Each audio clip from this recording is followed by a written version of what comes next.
Hi, it's Alaska Granny. Can you still find bargains on food items from places like Walmart? One of the strategies I do is I go onto the Walmart website and in the search I put food less than $1 and then it comes up with what are the bargains that you can still get. If you look in the drop down, it allows you to toggle up and down on the price from 0 up to I think it's 100 or something.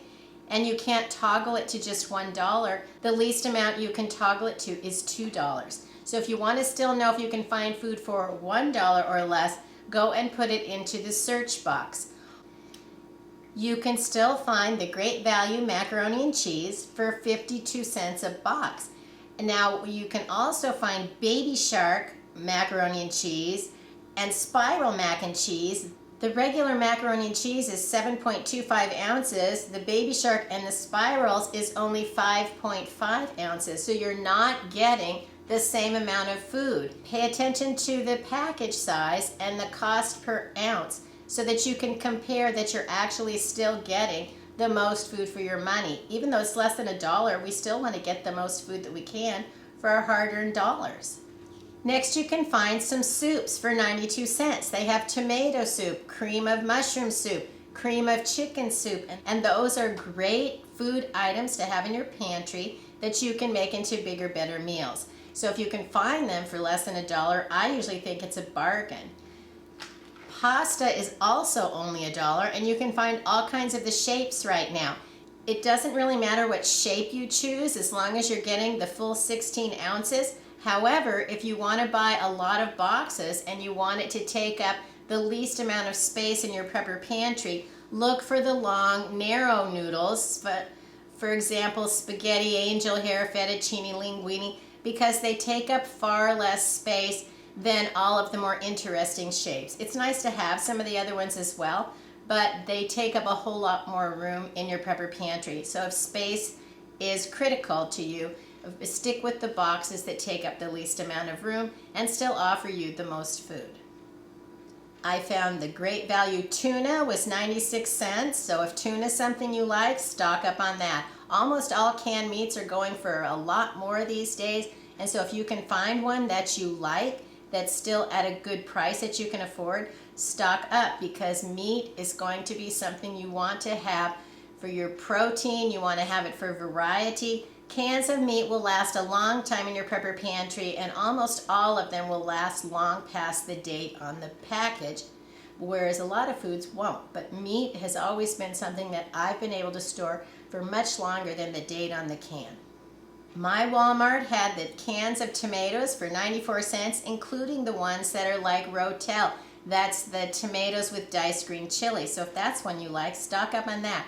It has a whole different flavor profile than others of the cans of tomatoes. Tomato harvest this year has been not as good and bountiful as other years, and so the products made from tomatoes are continuing to be a challenge to have them in your prepper pantry. If you like having broth on hand in your prepper pantry, Walmart had cans of chicken and beef broth for 90 cents, so you might pick up a few of those to add versatility and flavor to your meals. Herbs and spices are still running at $1, and they still had quite a selection, so if you need a fresh supply or you need to add to your stockpile, pick them up at Walmart for $1. And the holiday seasons are coming. If there's any particular spices that you're planning on using for your holiday meals, pick them up now while they're still $1. Maybe you need fresh spices for your pumpkin pies, for your cookies and your baking. Check your pantries, check your spice rack, see if you have what you need, and then maybe you want to even have a few set back into a spice box. I have a special container that I keep just with my spices and salts and things. I'll put a link to that video if you want to see on what are the must-have herbs and spices and salts that I keep in my prepper pantry. If you like the little envelopes of seasoning mixes, they still have some of those for less than $1. They even had some like Taco Bell seasoning if you want the flavor of, what do they call it, the border.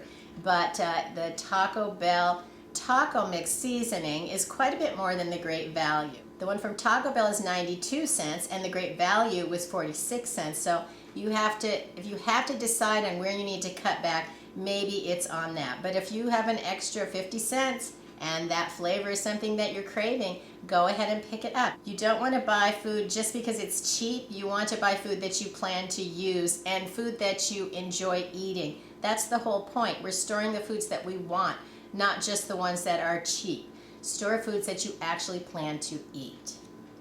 It's harder and harder to find baking mixes, but I found a pizza crust mix for 90 cents and Jiffy cornbread mix was 74 cents. So you can always still get a few of those things for less than $1.